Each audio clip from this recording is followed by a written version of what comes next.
दोस्तों, स्वागत है आपका फसाड एंड सिविल इंजीनियरिंग में। तो आज के इस वीडियो में हम समझेंगे लुई ग्लास के बारे में। तो उसमें पहले हम समझेंगे सोलर स्पेक्ट्रम, फिर हम समझेंगे लुई ग्लास और उसके बाद हम समझेंगे टाइप्स ऑफ लुई ग्लास। तो ये तीन चीज़ें हम समझेंगे। देखिए, लुई ग्लास जो है वो ग्लास सब्जेक्ट में सबसे इम्पोर्टेंट टॉपिक है। लुई ग्लास हमें समझना इसलिए ज़रूरी है क्योंकि हमें ग्लास का परफॉर्मेंस के बारे में समझना है। तो चलिए शुरू करते हैं। देखते हैं सोलर एनर्जी स्पेक्ट्रम। तो देखिए, जब भी सूरज की किरण धरती पे आती है तो वो तीन प्रकार की लाइट धरती पे छोड़ती है। एक होती है इंफ्रारेड लाइट, एक होती है यूवी लाइट और एक होती है विजिबल लाइट। तो देखिए, ये जो इंफ्रारेड लाइट है ये हीट पैदा करती है। जो विजिबल लाइट है उसकी वजह से हमें रोशनी मिलती है। और ये जो यूवी लाइट होती है ये अगर किसी चीज़ पे गिरती है तो उसको कलर को फेड कर देती है। तो अगर इंफ्रारेड लाइट बिल्डिंग में ज़्यादा आएगी तो क्या होगी, हीट ज़्यादा हो जाएगी, बिल्डिंग हीट अप होगी। अगर यूवी लाइट आएगी तो वो फेड कर देगी, मटेरियल को कलर को चेंज कर देगी। विजिबल लाइट आएगी तो वो रोशनी देगी, वो हमें लाइट देगी, उसकी वजह से रोशनी मिलेगी। और इसका परसेंटेज कितना रहता है, तो इंफ्रारेड लाइट 53% रहती है, विजिबल लाइट 44% रहती है और यूवी लाइट 3% रहती है। मतलब अगर कोई किरण धरती पे आ गई तो उस किरण के साथ इंफ्रारेड लाइट 53% होगी, विजिबल लाइट 44% होगी और यूवी लाइट 3% होगी। इंफ्रारेड लाइट उसके लिए काफ़ी इंपॉर्टेंट है। मतलब इंफ्रारेड लाइट ही मेजर रोल प्ले करती है लुई ग्लास के फंक्शन में। तो देखिए, low E stands for emissivity, stand for emissivity. So it is low emissivity. ये किसके लिए स्टैंड करता है, इमिसिविटी के लिए। मतलब कोई भी मटेरियल रेडिएट कितना अच्छे से कर रहा है उसके ऊपर उसकी इमिसिविटी तय होती है। तो property that relates how well a material radiates infrared energy. अब इस केस में क्या है, इंफ्रारेड एनर्जी कितने अच्छे से ग्लास रेडिएट करेगी या उसे दूर फेंकेगी, वो प्रॉपर्टी को हम इमिसिविटी कहते हैं। तो इसलिए हम इसको कहते हैं लो ई ग्लास। तो जिसकी इमिसिविटी कम है वो लो ई ग्लास। तो इसको हमने बेसिकली डेवलप क्यों किया है, to minimise the amount of ultraviolet and infrared light that can pass through the glass without compromising the amount of visible light that is transmitted. मतलब विजिबल लाइट को ज़्यादा कॉम्प्रोमाइज़ ना करते हुए अल्ट्रावायलेट और इंफ्रारेड लाइट को glass के अंदर जाने से हमें रोकना है। उसके लिए हमने लुई ग्लास को डेवलप किया है। तो लुई ग्लास का फंक्शन बेसिकली इंफ्रारेड लाइट और अल्ट्रावायलेट लाइट को बिल्डिंग के अंदर जाने से रोकना, ये मेन फंक्शन है।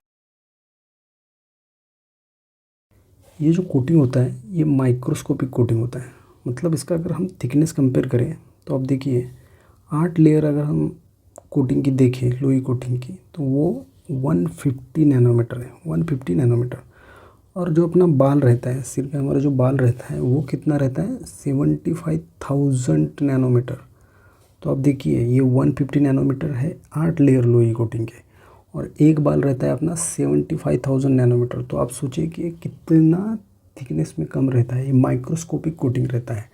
तो इसके लिए ये नेकेड आई से देखना पॉसिबल नहीं होता। हम थोड़ा सा कलर शिफ्टिंग से समझ सकते हैं लेकिन हमें नेकेड आई से पता नहीं चल सकता कि कोटिंग वो कितने लेयर का है, डबल कोटिंग, डबल लेयर है, ट्रिपल लेयर है या कितने लेयर्स हैं। इस पिक्चर से हम थोड़ा इसका फंक्शन समझ लेते हैं। देखिए, ये है आपका सूरज, इस सूरज से लाइट आई, तो लाइट आने के बाद क्या हुआ, तीन चीज़ें होती हैं।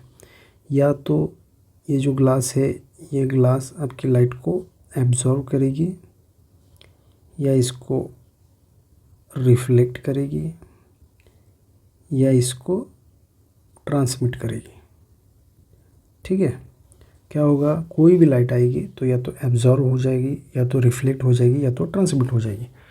तो होगा क्या, जितने अच्छे से ये रिफ्लेक्ट करेगी इंफ्रारेड लाइट को, जितने अच्छे से रिफ्लेक्ट करेगी उतना हीटिंग बिल्डिंग में कम होगा, लेस हीटिंग होगा।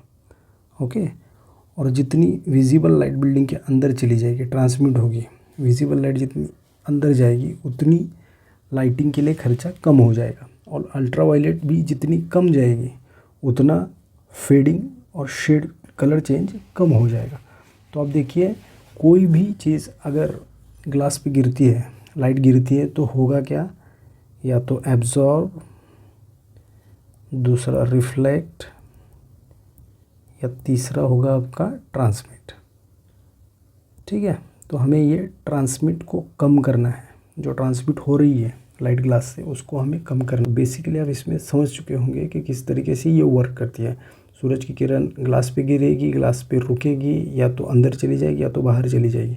तो बाहर जो फेंकने का फंक्शन है उसको हमें बढ़ाना रहता है, उसके लिए हम उसको कोटिंग करते हैं। ये जो लोई कोटिंग यहाँ पे दिखाया है, ये लोई कोटिंग उसी लिए है कि आपकी लाइट ज़्यादा से ज़्यादा अंदर जाए और हीट ज़्यादा से ज़्यादा बाहर रहे। अगर हम लोई कोटिंग के टाइप्स देखें तो देखिए 2 टाइप्स जनरली रहते हैं, एक पैसिव और दूसरा सोलर कंट्रोल। एक पैसिव हो गया, दूसरा सोलर कंट्रोल हो गया। जो पैसिव होता है उसे हम हार्ड कोट भी कहते हैं या फिर ऑनलाइन कोटिंग कहते हैं, और जो सोलर कंट्रोल रहता है उसे हम सॉफ्ट कोट कहते हैं या ऑफलाइन कोटिंग कहते हैं। और इनके कोटिंग करने के मेथड से इनको पायरोलाइटिक और MSVD कोटिंग भी कहते हैं। तो देखिए 2 टाइप हो गए, एक हो गया पैसिव, एक हो गया सोलर कंट्रोल, जिसको हम हार्ड कोट भी और सॉफ्ट कोट भी कहते हैं, और ऑनलाइन और ऑफलाइन कोटिंग। तो पैसिव लोई कोटिंग जो रहता है वो मैक्सिमम सोलर हीट गेन करता है बिल्डिंग के अंदर to create effect of passive heating and reduce reliance of artificial heating. ये बेसिकली कोल्ड क्लाइमेट्स जहाँ पे रहते हैं वहाँ पे ज़्यादा यूज़ होती है। ये जो पैसिव है ये कोल्ड क्लाइमेट्स के लिए ज़्यादा प्रीफर की जाती है, और जो सोलर कंट्रोल रहती है ये जहाँ पे हीट ज़्यादा है वहाँ पे यूज़ होती है। जैसे इंडिया में ये ज़्यादा यूज़ होती है, जैसे UK या USA में जहाँ पे ज़्यादा ठंड के प्रदेश है वहाँ पे आपको पैसिव लोई यूज़ होते हुए दिखेगी, और जैसे इंडिया में हमें ज़्यादातर सोलर कंट्रोल लोई यूज़ होते हुए दिखती है। तो ये 2 टाइप्स मेन है समझना, एक पैसिव लोई और एक सोलर लोई। ये कोटिंग इस तरीके से होते हैं। MSVD जो हमने देखी सॉफ्ट कोटिंग, जिसे हम ऑफलाइन भी कहते हैं, ऑफलाइन कोटिंग, तो ये किस तरीके से होते हैं। तो ग्लास पहले बन के आता है, कट होके आता है, ग्लास कट होके आने के बाद इसको यहाँ पे लोड किया जाता है, फिर यहाँ पे उसको वॉश किया जाता है, फिर ये चेम्बर में चला जाता है, सील चेम्बर में चला जाता है, और सील चेम्बर में जाने के बाद इसमें मेटल गिराए जाते हैं, मेटल टारगेटेड किए जाते हैं। जो बेसिकली कोटिंग होता है मेटल ऑक्साइड्स रहते हैं, तो ये मेटल ऑक्साइड्स ग्लास पे डाले जाते हैं, और फिर बाद में फिनिश प्रोडक्ट बाहर निकलता है और सक्शन कप्स रहते हैं। तो बेसिकली इसमें आपको तो समझना ये है कि ये सॉफ्ट कोट है और ये ऑफलाइन है। ऑफलाइन इसलिए है क्योंकि जब ग्लास बन रहा है तब इस पर कोटिंग नहीं हो रहा है, ग्लास बनने के बाद ये अलग से इसका कोटिंग लाइन है, इसके लिए इसको ऑफलाइन कोटिंग कहते हैं।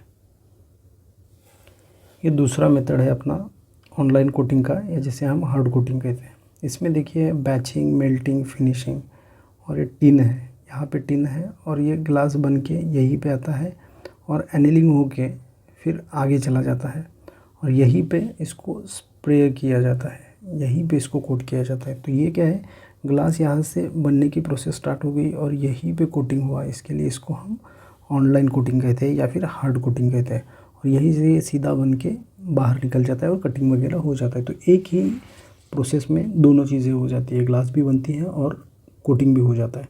तो आज के इस वीडियो में हमने 3 चीज़ें देखी, सोलर स्पेक्ट्रम, लोई ग्लास और लोई ग्लास के टाइप्स। तो अगर वीडियो अच्छा लगा हो तो लाइक कीजिए, शेयर कीजिए